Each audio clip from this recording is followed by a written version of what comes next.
To write user-defined function in Python, we declare the function with the keyword diff followed by the function name.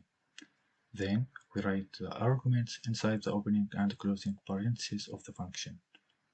And we end the declaration with a colon. Finally, we write the program statements which will be executed. Let's try our first function. As we mentioned, we start with the keyword diff, then the function name. For example, calculate salary. Then this function actually calculates the salary without tax. So the output will be the name of the employee and the salary without tax. Then the needed argument, it will be the name and the salary and the tax. So name, salary, tax. Then we end the declaration as we mentioned with the colon. And now we will start to writing the program statements which will be executed. For example, we write the equation which will calculate the salary without tax, which is salary multiplied with the percentage of the salary. So here's the percentage of salary. It will be 100 minus the percentage of tax.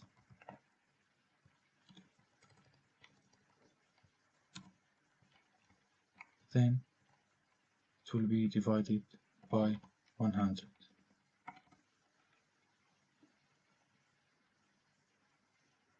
I think it's right now. Then I will print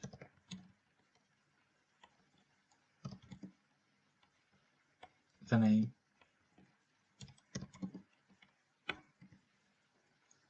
and the salary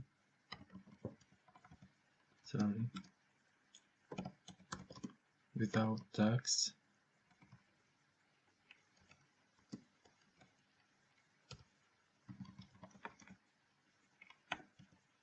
Then the amount of tax.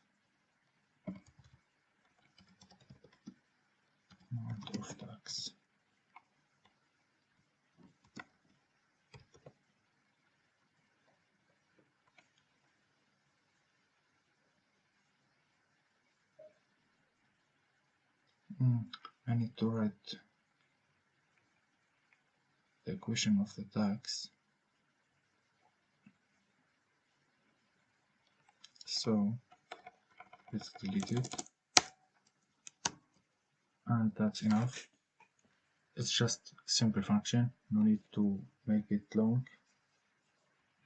So here, to use the function or call function, we can write the name of function with the past argument. For example, calc salary. Then, for example, the name Jabi and the salary and the percentage of the tax. Then I will get the result. The name Jabi and the salary without the tax 3,250. Now, what if I switch it between the argument?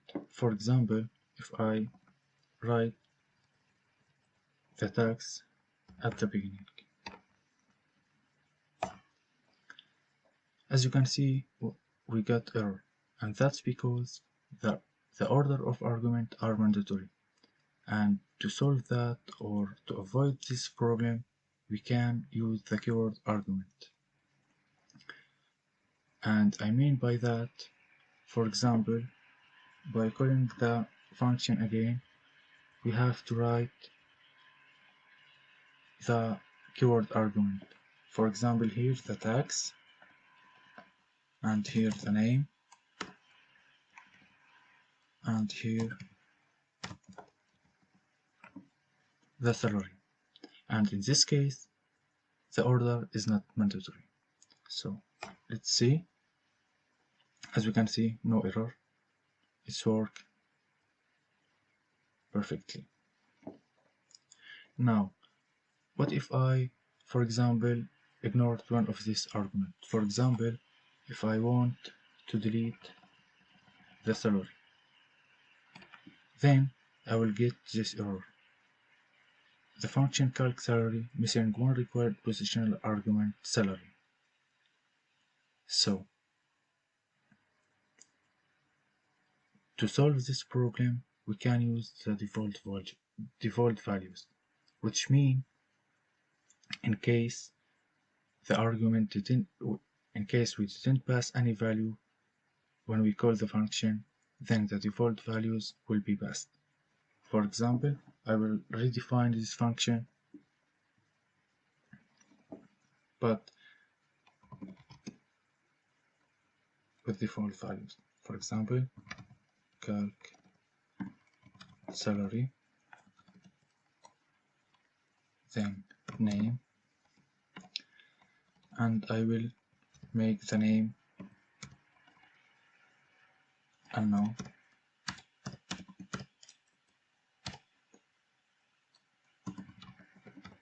and salary 0, and tax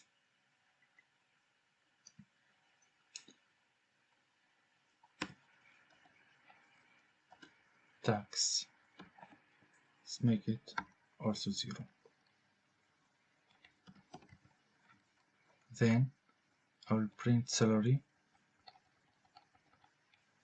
Sorry, I will make this equation. Then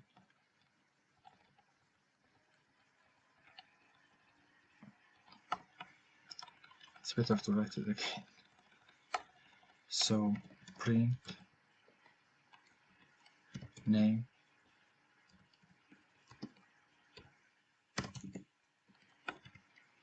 and print the salary without tax.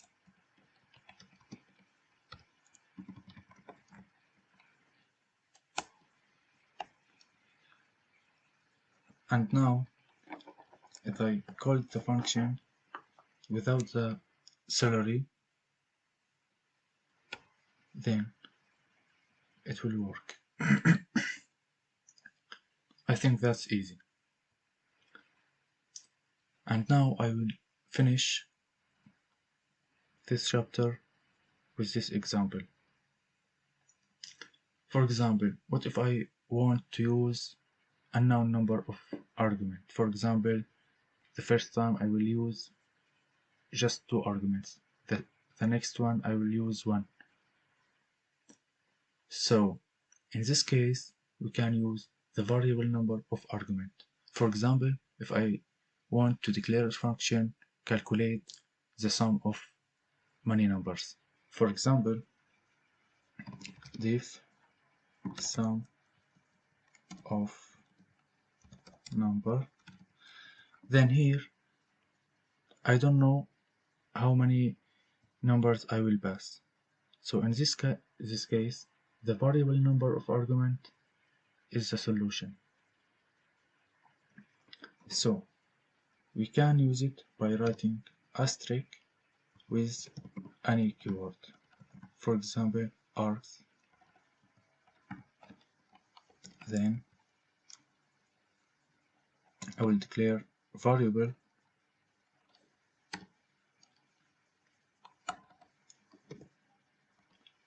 sum of numbers, for example, equal to 0. Then, because the asterisk args is iterable, so I will use for loop. For now in args like this, then sum of number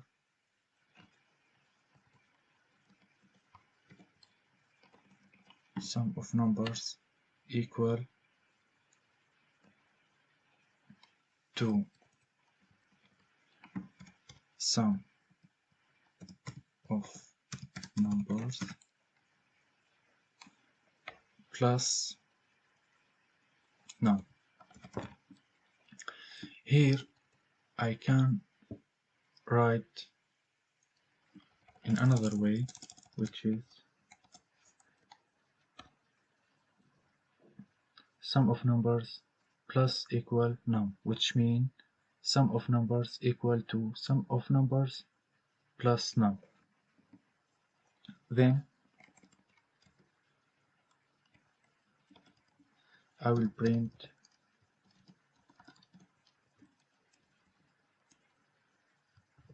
the total number.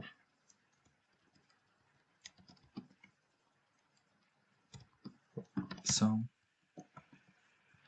of numbers. Now, if I call this function, for example, here of num.